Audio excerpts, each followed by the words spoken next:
Hello नमस्कार साथियों, आप सभी का मंत्रा ट्यूटोरियल के यूट्यूब चैनल पर बहुत बहुत स्वागत है साथियों।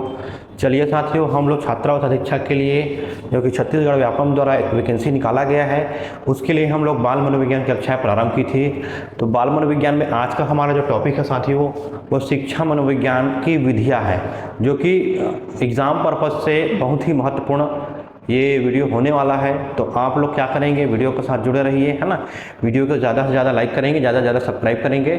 चलिए साथी, अब क्या करते सीधा हम लोग वीडियो को स्टार्ट करते हैं। तो जानते हैं विधिया के बारे में, मनोविज्ञान की क्या क्या विधियाँ होती हैं उसके बारे में हम लोग आज जानने का प्रयास करेंगे। देखिए, शिक्षा मनोविज्ञान की साथियों मुख्यतः दो विधि होती है। शिक्षा मनोविज्ञान की विधियाँ कितनी होती है साथियों? मुख्यतः दो विधि होती है ना। पहला विधि है आत्मनिरीक्षण विधि और दूसरा विधि है साथियों वस्तुनिष्ठ विधि। पहला आत्मनिरीक्षण विधि और दूसरा है वस्तुनिष्ठ विधि। दो विधि है, पहला आत्मनिरीक्षण और दूसरा वस्तुनिष्ठ। दोनों विधियों को जानना है। अब सबसे पहला हम बात करेंगे साथियों आत्मनिरीक्षण विधि के बारे में। अब चर्चा करेंगे आत्मनिरीक्षण विधि होता क्या है। देखो, आत्मनिरीक्षण विधि जो होता है, इसका सबसे पहले अर्थ देखें तो स्वयं का अवलोकन करना, स्वयं के द्वारा, है ना। स्वयं का अवलोकन करना, स्वयं के द्वारा क्या कहलाता है साथियों? आत्मनिरीक्षण विधि होता है। स्वयं का अवलोकन स्वयं के द्वारा करना क्या कहलाता है साथियों? आत्मनिरीक्षण विधि होता है। मतलब खुद का ही अवलोकन खुद से ही करना आत्मनिरीक्षण विधि कहलाता है। अब देखो, इस विधि का संबंध जो है साथियों, इस विधि का संबंध इंग्लैंड के दार्शनिक जॉन लॉक से है। किसके संबंधित है? इंग्लैंड के दार्शनिक जॉन लॉक से है। तो आत्मनिरीक्षण विधि का संबंध किससे है? तो जॉन लॉक से, याद रखेंगे, इंग्लैंड के दार्शनिक है। लेकिन परंतु वास्तविक संस्थापक विलियम वुंड व टिचनर है। वास्तविक संस्थापक कौन है? विलियम वुंड और टिचनर है। विलियम वुड इसके वास्तविक संस्थापक है और टिचनर, दो व्यक्ति हैं जो इसके वास्तविक संस्थापक है। लेकिन इंग्लैंड से संबंधित है इस विधि का दार्शनिक का नाम क्या है? John Locke. इसको याद रखना है, जॉन लॉक से इसका संबंध है। लेकिन इस विधि के वास्तविक संस्थापक कौन है? विलियम वुड और टिचनर है। विलियम वुड और टिचनर है, ठीक है, टिचनर, ठीक, विलियम वुड और टिचनर, ठीक, इसको याद रखेंगे। अब देखो, अब यहाँ पर जॉन लॉक क्या बोलते हैं, जो इंग्लैंड से संबंधित रखते हैं दार्शनिक जो है, मस्तिष्क द्वारा अपनी स्वयं की क्रियाओं का निरीक्षण ही आत्मनिरीक्षण है। मस्तिष्क द्वारा अपनी स्वयं की क्रियाओं का निरीक्षण ही क्या है साथियों? आत्मनिरीक्षण है। ऐसा किनका मानना है? जॉन लॉक का मानना है, जो कि इंग्लैंड के दार्शनिक है, ठीक है। मस्तिष्क द्वारा अपनी स्वयं की क्रियाओं का निरीक्षण करना, मस्तिष्क का उपयोग करके मस्तिष्क के द्वारा अपनी ही क्रियाओं का निरीक्षण करना क्या कहलाता है? आत्मनिरीक्षण। ऐसा कौन कहते हैं? जॉन लॉक कहते हैं। अब देखो, टिचनर क्या बोलते हैं? टिचनर ये बोलते हैं अपने आप में ही देखना आत्मदर्शन है। ये क्या बोलते हैं? अपने आप में ही देखना आत्मदर्शन है। तो देखो, आत्मनिरीक्षण विधि क्या होता है? स्वयं का अवलोकन स्वयं द्वारा करना, आत्मनिरीक्षण। इसका जो संबंध है किससे है? इंग्लैंड के दार्शनिक जॉन लॉक से है। परंतु इसका वास्तविक संस्थापक याद रखना है विलियम वुड साथियों और टिचनर है, ठीक है। अब देखो, जॉन लॉक क्या बोलते हैं? मस्तिष्क द्वारा अपनी स्वयं की क्रियाओं का निरीक्षण करना ही क्या कहलाता है साथियों? आत्मनिरीक्षण है। जबकि टिचनर क्या कहते हैं? अपने आप में ही देखना आत्मदर्शन है, ऐसा टिचनर साहब कहते हैं। तो इसको याद रखेंगे। चलिए आगे बढ़ते हैं और इसके बारे में और आगे जानते हैं।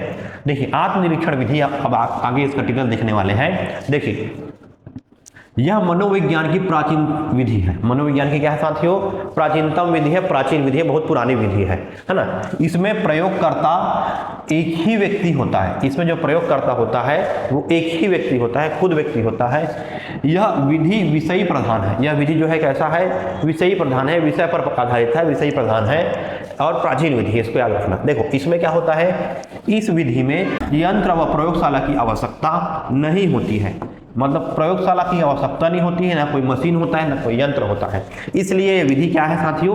अवैधानिक माना जाता है। इस विधि को क्या माना जाता है? अवैधानिक विधि है, क्योंकि इसमें ना तो प्रैक्टिकल होता है, ना तो कुछ मशीन की आवश्यकता होती है। तो ये जरूरत नहीं होता है। मतलब ये क्या है? एक प्रकार से अवैधानिक विधि है, वैधानिक विधि नहीं है, ऐसा मान सकते हैं, ठीक है। अब देखो, इस विधि में मस्तिष्क की वास्तविक दशा का ज्ञान नहीं हो पाता है। इस विधि में मस्तिष्क की वास्तविक दशा का ज्ञान नहीं हो पाता साथियों, ज्ञान नहीं हो पाता। आत्मनिरीक्षण विधि में खुद का अवलोकन करेंगे तो इसमें जो निरीक्षण होगा, जो अवलोकन होगा, उसमें वास्तविक दशा का हम लोग खुद का अवलोकन करते हैं तो पता नहीं कर पाएंगे भाई, है ना।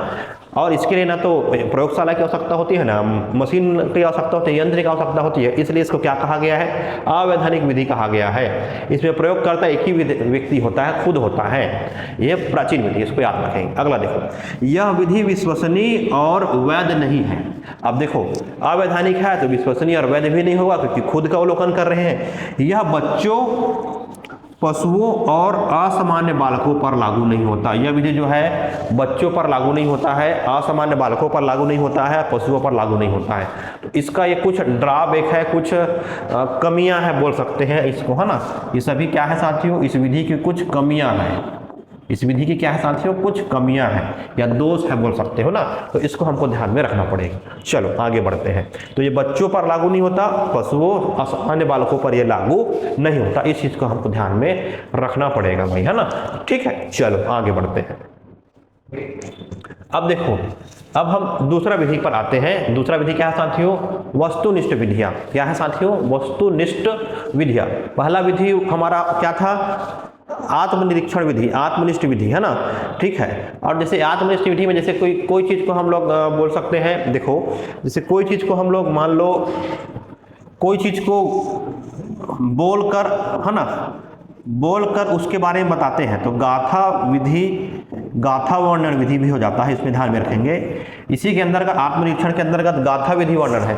मतलब ये समझिए थोड़ा सा, इसमें ये प्रयास करना है कि एक व्यक्ति अपने पूर्व में जो भी अनुभव है या पूर्व में जो भी व्यवहार है उसको जीवन गाथा के रूप में लिख देता है। मतलब ये गाथा वर्णन विधि इसी में आ जाएगा। देखो इसमें एक और विधि मानते हैं, गाथा वर्णन विधि। इसमें क्या होता है साथियों, कोई भी व्यक्ति जो होता है, ये भी आत्मनिरीक्षण विधि के अंतर्गत ही आएगा। इसमें यदि कोई व्यक्ति जो है अपने पूर्व अनुभवों, कोई व्यक्ति जो है अपने पूर्व अनुभवों द्वारा जीवन गाथा लिखता है, जीवन गाथा लिखता है, वो गाथा वर्णन विधि होता है। ठीक है। गाथा वर्णन विधि क्या है, ये आत्मनिरीक्षण विधि के अंतर्गत ही है। गाथा वर्णन विधि जो है, कोई व्यक्ति अपने द्वारा पूर्व में या पहले जो अनुभव जानता है या व्यवहार जानता है उसका एक जीवनी लिखता है, गाथा लिख देता है, वो क्या कहलाता है साथियों, गाथा वर्णन विधि। क्या कहलाता है, गाथा वर्णन विधि होता है। तो एक विधि और है इसमें, इसको भी ध्यान में रखना है, बस इतना इंपॉर्टेंट पॉइंट है, इसको ध्यान में रखेंगे। चलो आगे बढ़ते हैं। अब दूसरा विधि हम यहाँ पास आते हैं, ये है वस्तुनिष्ठ विधि। कौन सा विधि है साथियों, वस्तुनिष्ठ विधि। और वस्तुनिष्ठ विधि में 3 प्रकार की विधि हम लोग पढ़ने वाले हैं। कितना विधि पढ़ेंगे साथियों, 3 प्रकार की विधि वस्तुनिष्ठ विधि में। पहला है बहिर्दर्शन विधि, दूसरा है प्रयोगात्मक विधि और तीसरा है व्यक्ति इतिहास विधि। 3 प्रकार की विधि है, बहिर्दर्शन विधि, प्रयोगात्मक विधि और व्यक्ति इतिहास विधि। 3 प्रकार की विधि हम लोग पढ़ने वाले हैं, वस्तुनिष्ठ विधि है। अब देखो, पहला विधि है बहिर्दर्शन विधि। पहला विधि क्या है साथियों, बहिर्दर्शन विधि। इसको अब जानने का प्रयास करते हैं क्या होता है। देखो इसके प्रतिपादक है, इसके जनक है वाटसन, याद रखेंगे। बहिर्दर्शन विधि के जनक कौन है, प्रतिपादक कौन है, तो वाटसन है। बहिर्दर्शन विधि के जनक प्रतिपादक कौन है साथियों, वाटसन है, इसको याद रखना है। बहिर्दर्शन विधि को अवलोकन विधि भी कहते हैं, परीक्षण विधि भी कहते हैं, निरीक्षण विधि भी कहते हैं। 3 इसके नाम हैं। बहिर्दर्शन विधि का क्या क्या नाम है उसको याद रखना। पहला अवलोकन विधि, परीक्षण विधि और निरीक्षण विधि। तीनों प्रकार से इसका नाम जाना जाता है। अब देखो, यह किसी अन्य व्यक्ति का अवलोकन करके उसके व्यवहार को जानना बहिर्दर्शन कहलाता है। इसमें क्या हो रहा है, कोई दूसरा व्यक्ति, कोई अन्य व्यक्ति, खुद का नहीं, मतलब कोई दूसरा व्यक्ति का हम क्या करेंगे, अवलोकन करेंगे और उसके व्यवहार के बारे में जानेंगे, वो क्या कहलाता है साथियों, बहिर्दर्शन कहलाता है। ये इंपॉर्टेंट पॉइंट हो जाएगा, है ना। किसी अन्य व्यक्ति का अवलोकन करके उसके व्यवहार के बारे में जानना क्या कहलाता है साथियों, बहिर्दर्शन कहलाता है। ठीक, चलो इसके प्रतिपादक कौन है, तो वाटसन है, इसको याद रखना है। ठीक है। अब देखो, इस विधि में अध्ययनकर्ता प्राणी या जीव के व्यवहार का निष्पक्ष भाव से परीक्षण या अवलोकन करता है। इसमें देखो, जो अध्ययन करता होता है साथियों, कि कोई भी प्राणी या किसी भी जीव का वो निष्पक्ष भाव से उसके व्यवहार का अवलोकन करता है, इसमें याद रखेंगे। बहिर्दर्शन विधि में कोई भी प्राणी या जीव का अध्ययन कोई दूसरा व्यक्ति अध्ययन करता, मतलब दूसरा व्यक्ति कोई प्राणी या जीव के व्यवहार का अध्ययन करेगा, निष्पक्ष भाव से अवलोकन करता है या प्रेक्षण करता है। प्रेक्षण व अवलोकन एक ही है। अब देखो, वह उसके आधार पर एक रिपोर्ट तैयार करता है। उसके आधार पर क्या करेगा? व्यवहार का रिपोर्ट तैयार करता है और उसका विश्लेषण करता है, और उसका विश्लेषण कर व्यवहार के बारे में निष्कर्ष पर पहुंचता है। व्यवहार के बारे में क्या होता है साथियों? उसके निष्कर्ष पर पहुंचता है, ऐसा कहा जा रहा है। ठीक, समझ में आ रहा है? मतलब इस विधि में जो कोई भी प्राणी या जीव के व्यवहार का हम लोग निष्पक्ष भाव से अवलोकन करेंगे, प्रेक्षण करेंगे। उसके बाद उसके आधार पर हमें क्या करेंगे? रिपोर्ट तैयार करेंगे। रिपोर्ट तैयार करने के बाद साथियों उसका विश्लेषण करेंगे। सही है, क्या क्या पॉइंट हम और जोड़ सकते हैं, क्या क्या चीज इससे निकल के आ रहा है, उसके आधार पर रिपोर्ट बनाएंगे। उसके बाद उसका विश्लेषण करेंगे। फिर फाइनली उस पर हम क्या करेंगे साथियों? उसका निष्कर्ष पर पहुंचेंगे कि वास्तव में उसका व्यवहार कैसा है। ठीक है, तो यहां पर हम लोग पहुंच सकते हैं। ठीक, इतना चीजें क्लियर हो रहा होगा, है ना? तो ध्यान में रखना है इसको भाई, है ना? तो वाटसन अवलोकन, परीक्षण विधि, निरीक्षण विधि याद रखना है। अन्य व्यक्ति द्वारा उसके व्यवहार का अवलोकन करता है। चलो आगे बढ़ते हैं। अब देखो, प्रेक्षण को वस्तुनिष्ठ बनाने के लिए याद रखना है। अब जो प्रेक्षण है, जो अवलोकन है, उसको वस्तुनिष्ठ बनाने के लिए वह प्राणी व जीव के व्यवहार का भिन्न भिन्न परिस्थितियों में अवलोकन करता है। कहने का मतलब एक ही बार अवलोकन नहीं करने का भाई, है ना? वो किसी भी जीव का या प्राणी का अलग अलग स्थितियों में, अलग अलग सिचुएशन में वो क्या करेगा? उसका अवलोकन करेगा, उसका प्रेक्षण करेगा, उसके व्यवहार का भिन्न भिन्न परिस्थितियों में अवलोकन करता है। ठीक, इसमें कई प्रेक्षक, मतलब प्रेक्षक मतलब अध्ययन करता, इसमें कई प्रेक्षक एक साथ मिलकर, प्रेक्षक मतलब अध्ययन करता है यहाँ पास ना, इसमें कई प्रेक्षक एक साथ मिलकर प्राणी या जीव के व्यवहार का अवलोकन एक साथ करते हैं। याद रखेंगे, मतलब इसमें बहुत सारे प्रेक्षक जो है एक साथ मिलकर, जो भी प्राणी है या जीव जिसका अवलोकन कर रहे हैं, एक साथ मिलकर उसका क्या करते हैं साथियों? अवलोकन एक साथ करते हैं। कई अध्ययन करता रहेंगे, कई प्रेक्षक रहेंगे जो किसी भी प्राणी या जीव के व्यवहार का अवलोकन बहुत सारे लोग मिलकर एक साथ करते हैं। इस विधि का ये विशेषता है। अतः इस विधि को वस्तुनिष्ठ प्रेक्षण विधि कहा जा सकता है, क्योंकि अलग अलग व्यक्ति लोग अलग अलग तरीके से एक ही प्राणी या जीव का क्या करते हैं? अवलोकन करते हैं। इसलिए क्या है? वस्तुनिष्ठ विधि भी इसको कहते हैं। कौन सा विधि है ये? बहिर्दर्शन विधि है साथियों। वस्तु विधि का नाम क्या है? बहिर्दर्शन विधि है ना, वाटसन ने बताया है। तो इसको क्या कहते हैं? वस्तुनिष्ठ विधि भी कहा जाता है। क्यों कहते हैं? क्योंकि इसमें अलग अलग परिस्थितियों में अलग अलग व्यक्तियों द्वारा अलग अलग स्थिति में अवलोकन करते हैं। उसके अलावा कई प्रेक्षक, बहुत सारे लोग मिलकर उसी जीव के बारे में बहुत से प्रकार के अवलोकन करते हैं। इसलिए इसका नाम क्या है साथियों? वस्तुनिष्ठ प्रेक्षण विधि भी इसको कहा जाता है। इतना चीज हमको दिमाग में बैठा के रख लेना है। समझ में आ रहा है? चलो आगे बढ़ते हैं। अब इसके कुछ गुण के बारे में देख लेते हैं, इसके कुछ अच्छाई के बारे में देख लेते हैं। यह निष्पक्ष विधि है। शुरुआत में बताया गया, इसमें निष्पक्ष भाव से अध्ययन करता है। अतः इससे प्राप्त परिणाम वैध होते हैं। अतः इससे जो परिणाम हमको मिलते हैं साथियों, वो वैध होते हैं। इस विधि से प्राप्त परिणाम बहुत ही व्यापक और विश्वसनीय होते हैं। याद रखेंगे, यह एक निष्पक्ष विधि है। इस विधि से जो भी परिणाम मिलता है वो वैध होता है, विश्वसनीय होता है और बहुत ही व्यापक होता है। बहुत ही बड़े स्तर में इसका क्या किया जाता है साथियों? परिणाम प्राप्त होता है। मतलब बहुत ज़्यादा अध्ययन करने के बाद इसका निष्कर्ष पर पहुँचते हैं। इसलिए परिणाम वैध होते हैं, परिणाम व्यापक होते हैं और विश्वसनीय होते हैं। तो ये इसका गुण है, इसकी विशेषता है, ये इंपॉर्टेंट है। ठीक, चलो आगे बढ़ते हैं। अब इसके कुछ दोष हैं और कुछ कमियां हैं। तो देखो क्या कमियां उसको देख लेते हैं, है ना। इस विधि द्वारा अवचेतन मन का अध्ययन नहीं किया जा सकता है। याद रखेंगे, इस विधि द्वारा अवचेतन मन का अध्ययन नहीं किया जा सकता है। मतलब अवचेतन मन का कहने का मतलब क्या है?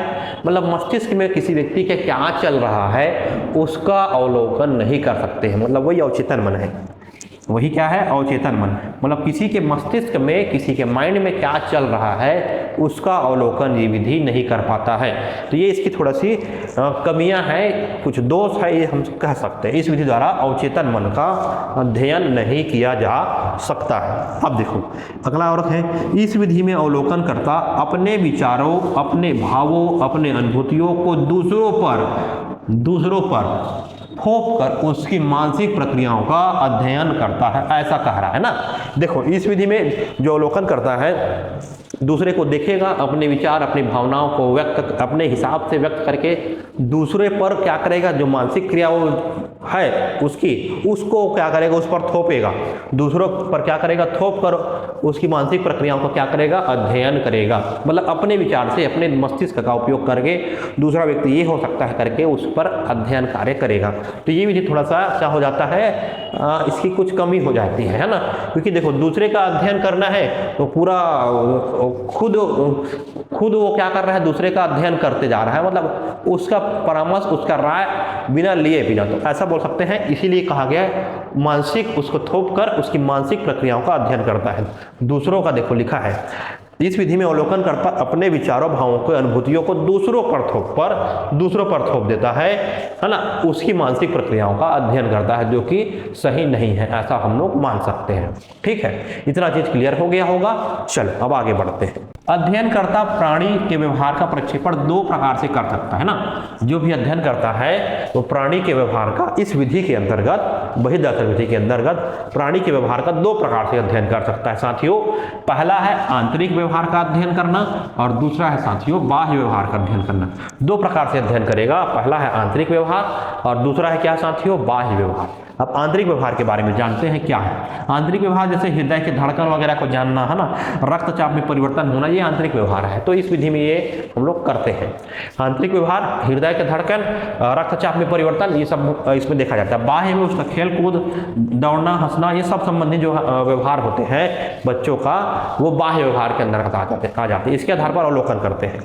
अब देखो, अब यहाँ पर प्रेक्षण या निरीक्षण जो होते हैं साथियों, उसके प्रकार को हमको जानना है, कितने प्रकार होते हैं। पहला है सहभागी प्रेक्षण, दूसरा है असहभागी प्रेक्षण और तीसरा है स्वाभाविक प्रेक्षण। तो तीन प्रकार के प्रेक्षण होते हैं, निरीक्षण होते हैं, या निरीक्षण या प्रेक्षण अवलोकन एक ही मतलब है सबका।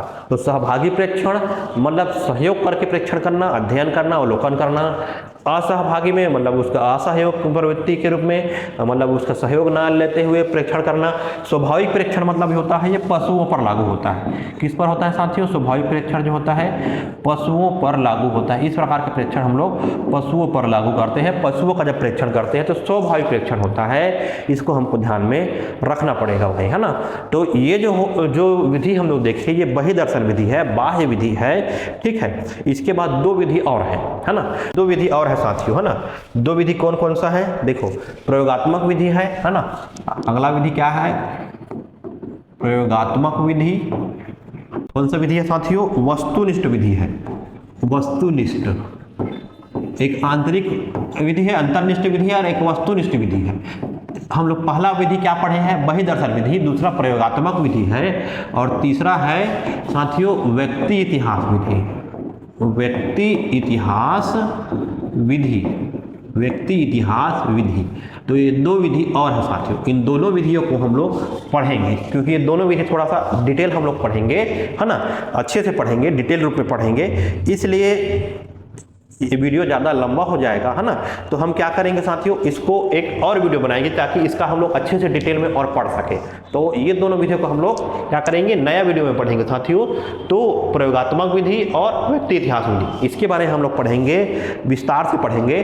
तो आज का वीडियो अभी यहीं पर स्टॉप करते हैं साथियों। उसके बाद हम लोग इस विधि को पढ़ेंगे। उसके बाद हमारा जो बाल मनोविज्ञान की कक्षाएं हैं वो लगभग समाप्त हो जाएगी, है ना। तो ये जो विधि है साथियों, एग्जाम पॉइंट ऑफ व्यू से अंतर्निष्ठ विधि और बाह्यनिष्ठ विधि, वस्तुनिष्ठ विधि। वस्तुनिष्ठ में तीन प्रकार की विधि पढ़े हैं, है ना। पहला अंतर्निष्ठ विधि, दूसरे वस्तुनिष्ठ विधि। वस्तुनिष्ठ विधि में बहिर्दर्शन विधि और प्रयोगात्मक विधि और व्यक्ति इतिहास विधि। तो हमने पहला विधि पढ़ चुका है। क्या पढ़े हैं, अंतर्निष्ठ विधि में अंतर्निष्ठ विधि और बहिर्दर्शन विधि, दो विधि पढ़े हैं। बहिर्दर्शन, वस्तुनिष्ठ में बहिर्दर्शन विधि पढ़े हैं, है ना। तो इसको हमको ध्यान में रखना है साथियों। उसके बाद जो हमारा दो विधि, प्रयोगात्मक विधि और व्यक्ति इतिहास विधि, ये दो विधि परीक्षा की दृष्टि से और महत्वपूर्ण है। इसका हम लोग फिर नेक्स्ट वीडियो में पढ़ेंगे साथियों। तब तक के आप लोग क्या करेंगे, चैनल को सब्सक्राइब करिएगा, ज़्यादा से ज़्यादा लाइक करिएगा, मंत्र ट्यूटर के यूट्यूब पर जुड़िए साथियों। मिलते हैं साथियों नेक्स्ट वीडियो में। Thank you so much.